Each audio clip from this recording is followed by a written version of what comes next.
네, 함께 보는 즐거움, 알아가는 재미. 일에 대한 모든 것을 전해드리는 잡매거진의 박서진입니다. 네, 안녕하세요. 김태진입니다. 네.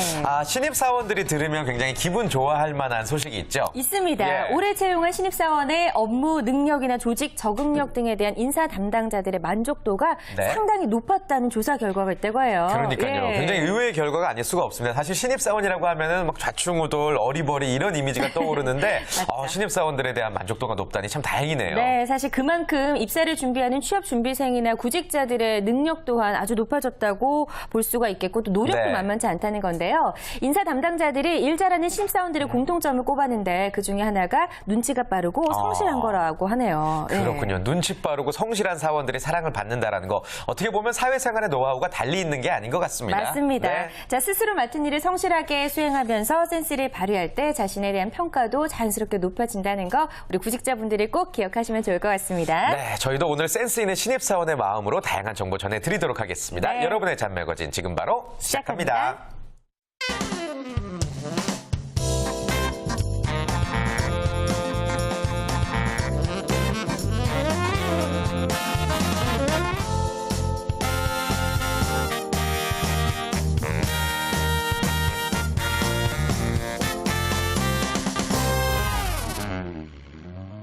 네, 화제 인물들과 함께하는 피플 앤 이슈 시간입니다. 오늘도 소개해드려야 될 분들 계시죠? 맞습니다. 네. 지난주와 마찬가지로 오늘 피플의 인슈는 홍쌤과 철수가 전하는 취업학 개론으로 진행이 될 텐데요. 자, 그래서 모시도록 하겠습니다. 윈스펙 취업 아카데미 홍기찬 컨설턴트 함께합니다. 어서 오세요. 네, 안녕하세요. 이번 주에 삼성하고 CJ 최종 발표가 있었거든요. 그래서 방송 보시는 분들 중에 좀 실패하신 분들도 계실 듯한데 또 방송 보시고 또 힐링하셨으면 좋겠습니다. 네, 좋습니다. 마음은 킬링 당하셨지만 네, 저희 또 방송을 통해서 힐링하시길 바라겠고요. 그리고 또 한 분 또 계시죠? 취업과 퇴사를 반복하면서 국내 취업 시장을 몸소 경험하고 있는 돌아온 취업 준비생 철수 씨 자리해 주셨습니다. 안녕하세요. 네, 안녕하세요. 철수입니다. 네, 반갑습니다. 네, 저는 철수 씨에 대해서 좀 익히 듣고 있었는데 네. 실제로 만나뵈니까 정말 반갑네요. 네, 앞서 우리가 오프닝에서 인사 담당자들이 좋아하고 또 일 잘하는 신입사원의 공통점을 찾아봤습니다. 여기 계신 두 분의 신입사원 시절은 어땠는지 갑자기 궁금해지네요. 대기업 다니셨잖아요. 예. 예, 저는 뭐 지금은 안 그렇지만 당시 좀 패기 넘친 신입사원이었습니다. 좀 네. 적극적인 케이스였는데요. 네. 그때 여러분들 입사하게 되면 그 교육 과정이 굉장히 재밌어요. 그래서 교육 과정 밟는 과정들 속에서 저는 리더 역할도 담당하고 그랬었는데 또 많은 구직자들 그런 좋은 경험 좀 진행하셨으면 좋겠습니다. 네. 그렇군요. 철수 씨는 그 은행 다니셨을 때 어떠한 신입사원이었어요? 사실 저는 뭐 그 은행의 짐이었죠. 사고치기 바빴고 욕도 많이 먹었고. 예. 아무튼 좀 지금도 생각하면 좀 죄송하다고 생각하고 있습니다. 죄송합니다. 또 공개적으로 또 사과를. 네. 아니 근데 뭐 두 분 다 뭐 나름의 이제 신입사원 시절을 추억하고 계신데 네. 이런 사람들은 신입사원으로서 정말 불안불안하다. 보기만 해도 좀 불안한 사람들 어떤 유형이 있을까요? 요즘 구직자들 보면 스펙들은 굉장히 높거든요. 근데 예. 문제되는 부분은 사실 개인주의가 굉장히 강합니다. 그래서 저는 최종 면접장에서도 여러분들이 항상 그런 좀 톤에 맞춰서 답변하라고 말씀드리는데 또 입사 이후에 좀 여러분들이 개인보다는 좀 조직, 또 나보다는 여럿을 같이 생각하는 그런 여러분들이 됐으면 좋겠어요. 그렇군요. 조직을 먼저 생각해야 된다. 네. 철수 씨 생각은 어때요? 이런 신입사원 안 된다. 불안하다. 저는 좀 소극적인 신입사원들이 조금 인사 담당자도 그렇고 기업 내에서도 좀 꺼려하는 것 같아요. 그래서 잘 네. 어우러질 수 있고 분위기를 만들어갈 수 있는 신입사원이 더 중요한 것 같아요. 그런 부분에 그렇군요. 있어서 철수 씨는 뭐 강적일 것 같은데요. 그러게 말이에요. 틀리더라도 적극적으로. 그게 제 네. 모토였습니다. 네, 알겠습니다. 자, 피플 앤 이슈 오늘 취업학 개론 두 분과 함께하도록 하겠고요. 저희가 취업 준비생들의 고민을 돌직구로 해결해드리고 있죠. 그렇습니다. 그래서 고민 있는 분들은요, 부담 없이 참여하실 수가 있는데요. 홍쌤과 철수의 취업학 개론 고민 상담소 참여하고 싶은 분들은요, 네. 저희 화면 아래쪽으로 번호가 나가고 있습니다. 02845-1901, 1902 두 대의 전화가 준비가 되어 있고요. 또 건당 100원의 유료 문자로 참여할 수 있는 번호가 있죠. 샵 8181번으로 연락 많이 주시기 바랍니다. 네, 여러분들 많은 참여 기다리면서요. 먼저 익명을 요구한 첫 번째 취업 준비생의 고민부터 들어보도록 하겠습니다. 네. 정보통신 계열과를 다니고 있는 2학년 학생입니다. 다가오는 2학년 겨울방학에 스펙을 쌓아보려고 합니다. IT 계열에서 대외 활동이나 공모전 또는 프로젝트 어떤 게 있을까요? IT는 실무 경험이 중요하다고 하던데 어떤 걸 말하는 건가요? 그리고 방학 때 취득할 만한 IT 자격증 추천도 부탁드립니다. 라고 고민을 보내주셨네요. 네, 아주 심각한 고민은 아닌 것 같습니다. 네. 그러나 우리 철수 씨 같은 경우에는 이공계 쪽은 좀 거리가 멀기 때문에 이 고민을 해결할 수 있을까요? 있을는지 모르겠어요. 아, 그러니까요. 제가 요즘 말이 너무 많아서 그런가 이런 질문들이 하나씩 있는데요. 이번에 이공계 관련 질문은 저보다는 또 이공계 취업의 아버지 홍쌤 찬스를 한번 쓰겠습니다. 그래요. 그럼 철수 씨는 패스하는 걸로 첫 번째 질문부터. 그래요? 네. 이공계 취업준비생의 아버지 어떤 의견 주시겠습니까? 저는 우선 좀 저학년 시절부터 차근차근 준비하는 모습 보기 좋고요. 그래서 우선은 좀 여러분들 스펙에 너무 간판에 집착하지 마시고 본인 스스로의 실력을 배양시키는 데서 좀 중점적으로 준비하셨으면 좋겠습니다. 네. 자, 그리고 이제 2학년 학생인데 방학 동안에 좀 잘 짜서 컨셉을 정해서 방학을 아주 알차게 보내고 싶은 욕심이 좀 있는 것 같아요. 예. 제가 전공 관련돼서 좀 말씀드리면 최근 우리나라 구직 시장에서 가장 채용이 활성화되어 있는 동네가 우리 흔히 말하는 소프트웨어단입니다. 그러니까 지금 삼성전자 같은 경우에는 하반기 5,500을 채용했는데 그중에서 무려 1,000명이 소프트웨어 인력이거든요. 그래서 지금 질문 주신 분들도 전공이 그쪽이니까 저는 지금 삼성전자 같은 경우에는 소프트웨어 직군에게 손코딩 문제를 직접 출제하고 있습니다. 그래서 여러분들 뭐 컴퓨팅 자격증 관련된 오피스 활용 능력을 배양시키기 위한 그런 라이센스보다는 여러분들이 직접적인 그 컴퓨팅 언어에 대한 학습 능력을 높이기 위한 좀 작업을 진행하셨으면 좋겠습니다. 그래요. 그렇군요. 어려워요. 얘기만 들어도 사실은 좀 어려운 부분이 없지 않아 있는데 근데 지금 2학년인데 취업 준비를 하는 게 이게 상대적으로 빠른 편입니까? 어떻게 생각하세요?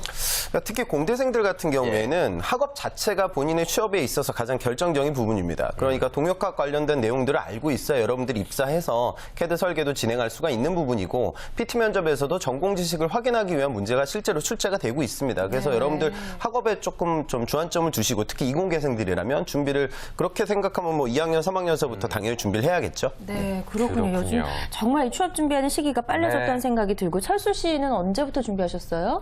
저는 사실 취업 준비는 따로 안 했습니다. 네. 그래서 뭐 취업 시기라는 말씀보다는 그냥 매 순간 좀 열심히 재밌게 사는 게 더 중요한 것 같아요. 사실 그게 더 경력보다도 스토리가 만들어지니까 뭐 그게 중요한 것 같고요. 요즘엔 경력보다 스토리를 더 중시하는 기업들이 많잖아요. 그러니까 재밌게 뭐 자기 할 일 하는 게 더 중요한 것 같아요. 철수 씨는요, 매일매일 네. 재밌을 것 같아요. 자, 그럼 두 번째 그래요? 취업 준비생의 고민 또 확인해 보도록 하겠습니다. 네. 지난 9월부터 3개월 정도 금융권 인턴을 하고 있는 중입니다. 그래서 이제 곧 끝나는데요. 10학번이고 인턴을 하기 위해 2학기에 휴학을 해서 코스모스 학번이네요. 그런데 인턴만 하기엔 휴학한 게 아깝기도 해서 퇴근 후 틈틈이 공부해 증권투자 자격증을 땄습니다. 지금 가장 고민되는 게 이번 학기만 휴학하고 내년 3월에 복학을 할지 아니면 내년 9월까지 휴학을 해서 나머지 시간에 대외 활동 등을 하면서 취업 준비를 해야 할지 고민입니다. 어떻게 해야 할까요? 라고 고민을 저희에게 털어놓으셨습니다. 네, 아마 이제 휴학 한 번쯤 해보신 분들은 더 휴학을 해야 될지 아니면 바로 학교로 돌아가야 될지 굉장히 고민이 많을 것 그쵸. 같은데 개인적으로 친구들이 다 졸업하는 그때 졸업하는 게 더 낫지 않을까. 이 코스모스 졸업은 조금 밋밋하지 외롭죠. 않을까 싶어요. 예. 예. 계절도 좀 맞지 않고요. 어떻게 생각하세요? 저는 우선 질문 주신 분 같은 경우에는 지금 인턴 대회 이력도 지금 진행을 하셨고요. 그러니까 지금 금융권 준비하는 구직자들이 자격증에 굉장히 조금 열광하는 측면이 없지 않아 있습니다. 그런데 자격증 취득은 여러분들의 금융 지식을 확인하기 위해서 진행된다기보다 이 친구가 금융권에 대한 로열티는 어느 정도 가지고 있느냐 이제 그걸 확인하기 위해서 진행이 되거든요. 그러니까 지금 이분 질문 주신 분 같은 경우에는 이제는 좀 학업에 좀 다시 좀 준비를 하는 걸 추천드리고 싶습니다. 더 휴학하지 말고 학업으로 돌아가라. 그렇군요. 예. 준비가 어느 정도 되어 있기 때문에. 그렇죠. 예. 그렇다면 이제 돌아온 취업 준비생인 우리 철수 씨의 의견 어떻습니까? 저도 좀 비슷한 의견인데요. 그러니까 특별히 하고 싶은 게 없고 뭐 목표가 없다면은 그냥 학교를 다니시는 게 나을 것 같아요. 일단 대외 활동도 하나 하셨으니까 뭐 굳이 더 할 필요도 없는 것 같고. 딱히. 예. 네, 근데 요즘 취준생들 보면은 이 친구도 그렇지만 무슨 대외 활동 강박증이 있는 것 같아요. 제 주변에도 취업한 친구들 보면은 대외 활동 많이 해서 취업한 친구들은 좀 드물거든요. 근데 왜 이렇게 어디서 이런 걸 못된 걸 보고 이런 걸 배웠는지 좀 궁금하네요, 저는. 아까 대외 활동 많이 하는 게 못된 거라는 말이죠, 철수 씨. 근데 못된 거라기보다는 예. 좀 낭비인 것 같아요. 굳이. 그 시간에 조금 더 재밌는 걸 하고 자기 경력을 쌓을 수 있는 부분도 있는데 소위 말하는 요즘 말하는 노예 활동이라고 해서 대외 활동이지만 예. 어떤 취준생들을 아르바이트처럼 부려먹고 또 돈은 최저임금을 주고 이런 좀 낭비적인 게 있거든요. 근데 이런 거 열광하는 걸 보면서 좀 분노가 좀 치밀어 오르네요. 그렇군요. 이 대외 활동에 대한 비중을 좀 줄일 필요가 있다라는 말씀이신 것 같습니다. 그렇다면 이분이 어떻게 하면 좋을지 좀 맞춤형 전략을 우리 철수 씨가 제시해 주시겠어요? 맞춤형은 아니고요. 사실은 예. 근데 지금 금융권 준비하시는 것 같은데 금융권 인턴이 이제 알바만도 못한 걸로 유명해요. 사실은 뭐 하나 더 한다고 해서 저는 취업에 좀 도움이 될 것 같지는 않거든요. 사실 저 같으면 뭐 한 학기 그냥 맘먹고 쉬고 좀 여행도 다니고 하고 싶은 거 하라고 말씀드리고 싶지만 그냥 취업을 되게 하시고 싶은 것 같으니까 빨리 복학해서 취업부터 하시는 게 나을 것 같습니다. 그래요. 예. 지금 금융권 인턴은 알바만도 못하다라고 이야기를 했거든요. 예. 직접 해보셔서 알고 계신 건지 왜 이런 이야기들이 있는 걸까요? 저는 인턴을 안 해봤지만 정규직을 해봤잖아요. 예, 예. 이 금융권 인턴이 사실은 정규직 전환이 전혀 안 돼요.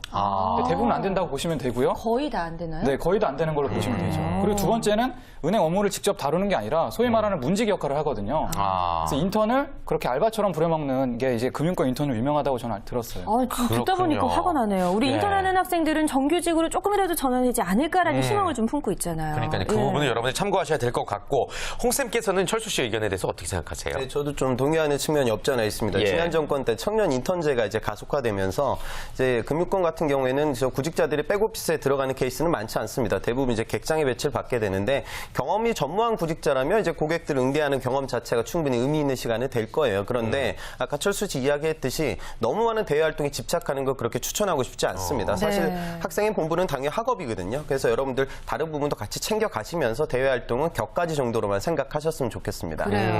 지금 말씀 들은 대로 뭐 인턴을 빌미로 우리 학생들의 노동력을 착취하는 곳이 많다고 이야기를 하셨는데 공공기관의 인턴도 그런 곳이 상당히 많은지도 좀 궁금하고 그렇기 때문에 우리 학생들이 인턴을 좀 잘 선택을 하고 가야 될 것 같다는 생각이 드는데 어떻게 하면 잘 선택할 수 있는지 예. 두 분이 좀 비법을 알려주시죠. 우선 가장 먼저 생각해야 되는 건 당연히 정규직 전환율이 될 거예요. 그리고 전환율이라는 게 객관화돼 있지가 못합니다. 그래서 여러분들이 별도로 좀 발품을 파셔가지고 실제로 전환될 수 있는 그 확률을 좀 따지신 다음에 목표를 설정하셨으면 좋겠습니다. 그래요. 무조건 네. 가기보다는 철수 의견 어때요? 저도 이 홍쌤 의견에 덧붙여서요. 이 전환율과 함께 그 직무를 경험할 수 있는 인턴을 좀 경험해보는 게 중요한 것 같아요.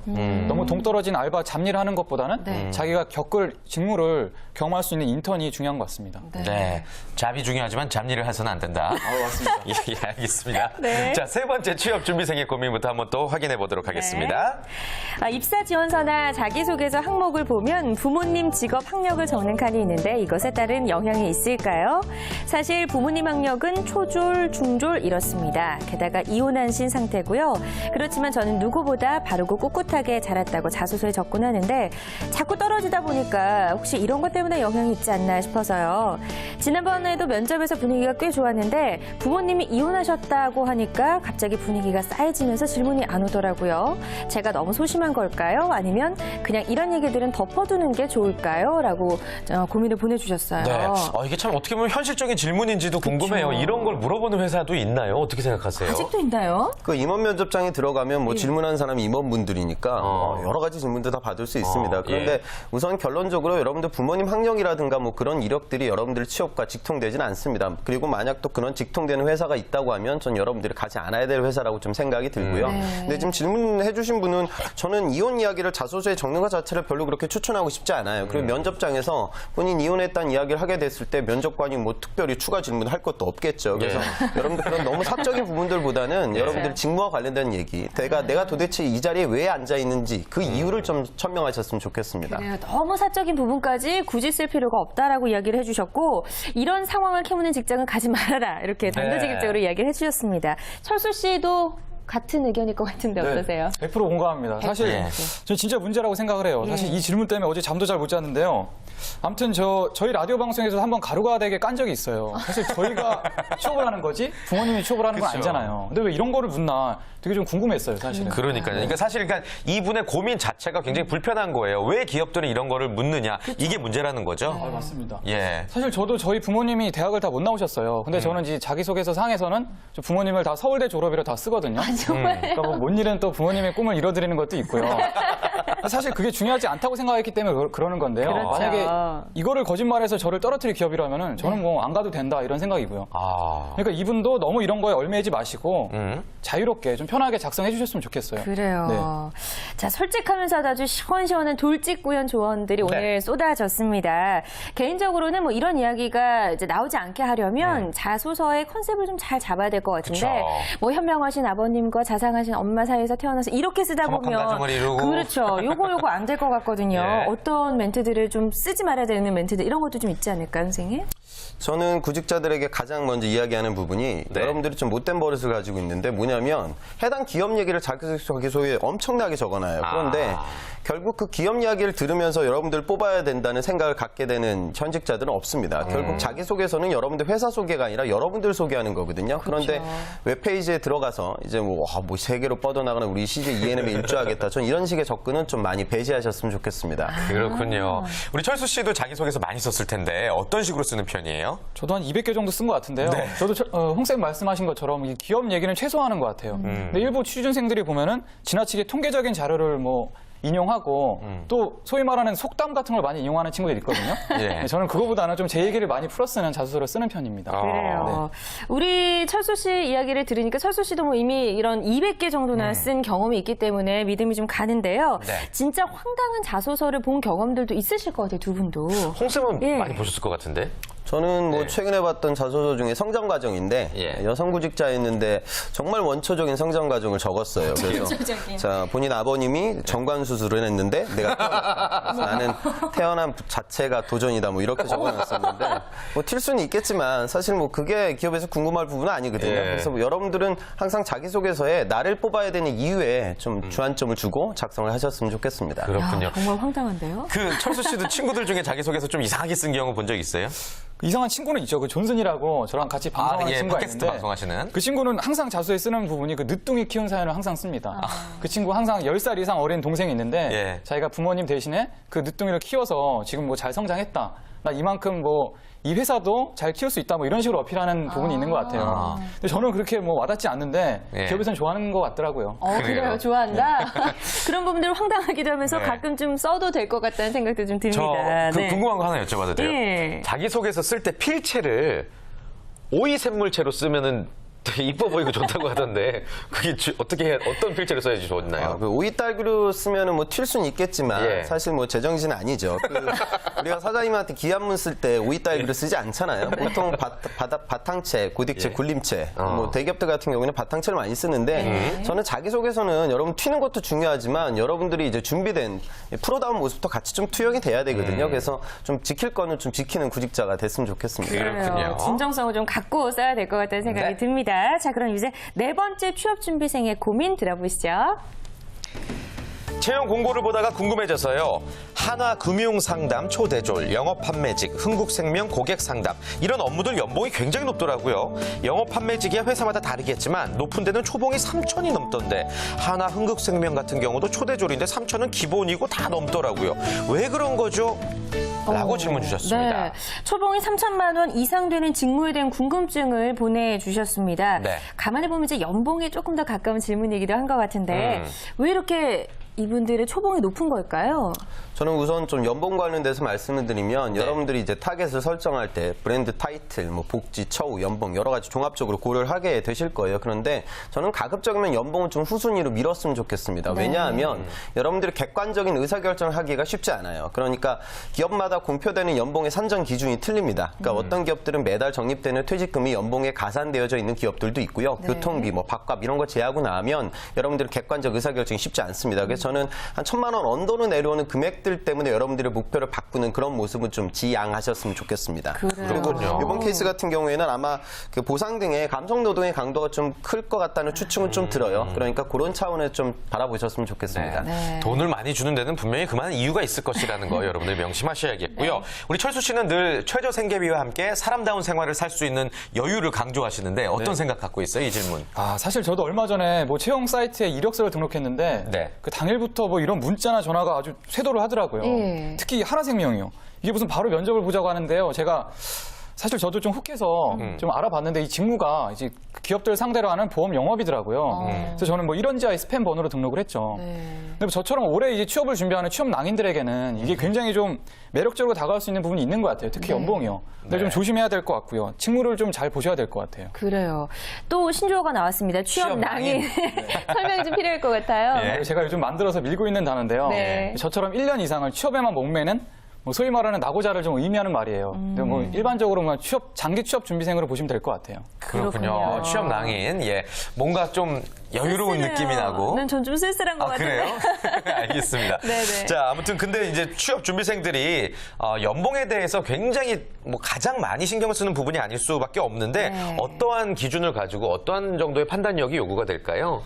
우선 그 말씀부터 드리면 여러분들 심사원, 여러분들 지금 경력사원이 아니거든요. 그래서 네. 연봉 수준이 이미 정해져 있습니다. 그러니까 당의 동종업계 평균 정도 여러분들이 좀 생각하셨으면 좋겠습니다. 그러니까 너무나 좀 그 구직자들의 정보에 굉장히 좀 많이 휘둘리는데 그 네. 숫자보다는 여러분들 금액보다는 여러분들 직무라든가 장기적인 비전에 좀 포커스를 맞추고 구직 활동을 진행하셨으면 좋겠습니다. 네, 좋습니다. 참고하시길 바라겠고요. 네. 오늘 마지막 고민 한번 해결해 보겠습니다. 마지막 취업 준비생의 고민 알아보죠. 네. 2년차 구직자입니다. 2년이 지나고 나니 내가 지금 뭘 하고 있나 싶기도 하고 존재감을 점점 잃어가고 있는데요. 사실 제가 취업을 안 하려고 안 하는 게 아닙니다. 다만 좋은 직장에서 시작하고 싶어서 노력하고 있는 건데 우리 엄마는 어디든 취업부터 하라고 성화십니다. 첫 단추를 잘 껴야 한다고 생각하고 준비하는 아들의 마음을 왜 이렇게 몰라주는 걸까요? 두 분은 어떻게 생각하세요? 첫 취업과 첫 직장, 이거 차이가 있지 않나요? 라는 질문을 보내주셨네요. 네. 조금 애매하네요. 저희도 잘 어떤 기준이 있는지 그러게요. 모르겠는데 홍쌤 의견은 어떠세요?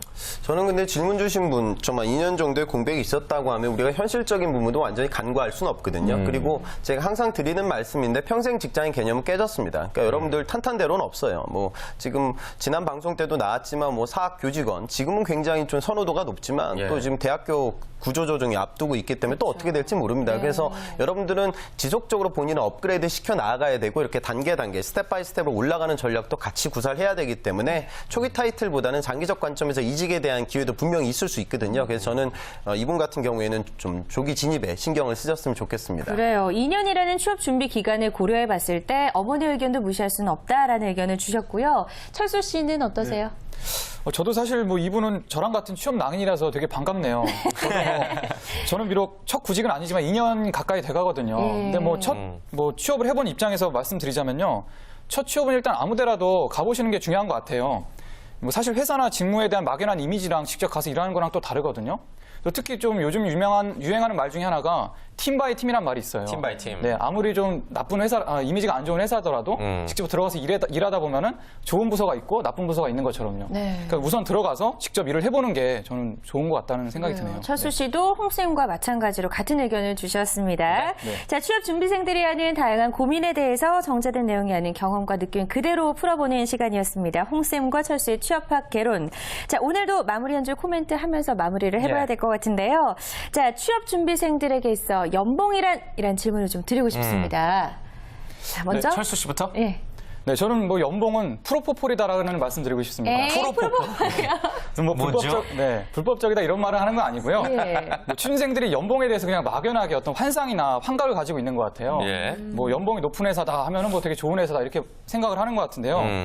근데 뭐 이런 인식을 가지고 무비판적으로 환상을 가지는 게 좀 위험하다는 생각이 들어요. 분명 연봉이 중요한 요소긴 하지만 자기가 하고 싶은 일, 자기가 더 잘할 수 있는 일을 찾는 게 더 이 취업에서는 중요하다고 생각을 하기 때문에 연봉을 좀 조심했으면 좋겠다. 뭐 이런 말씀 드리고 싶습니다. 그렇군요. 조심해야 될 부분이다라는 네. 말씀 강조해 주셨고요. 우리 홍쌤도 연봉이란 무엇이다? 어떻게? 저는 연봉이란 보너스다 이렇게 보너스. 말하고 싶습니다. 그러니까 예. 좀 슬픈 얘기지만 여러분들 직장 생활에서 부자 되기는 너무나 어려운 일입니다. 그러니까 돈이 목표가 되면 입사하고 나서도 여러분들은 계속 좀 딜레마를 겪게 되실 거예요. 그래서 이건 보너스다라고 생각하고 여러분들의 장기적인 비전과 직무에 포커스를 맞췄으면 좋겠습니다. 네, 알겠습니다. 네. 오늘도 속 시원하게 여러분들의 고민 해결해 드려봤고요. 다음 주에도 계속되니까 두 분의 이야기 많은 기대 부탁드리겠습니다. 네. 오늘 함께해 주신 홍쌤과 철수 고맙습니다. 고맙습니다. 자, 오늘도 어김없이 김효선 캐스터가 여러분들을 위한 알짜 정보 준비했습니다. 네, 취업 정보 백서 지금 바로 이어집니다.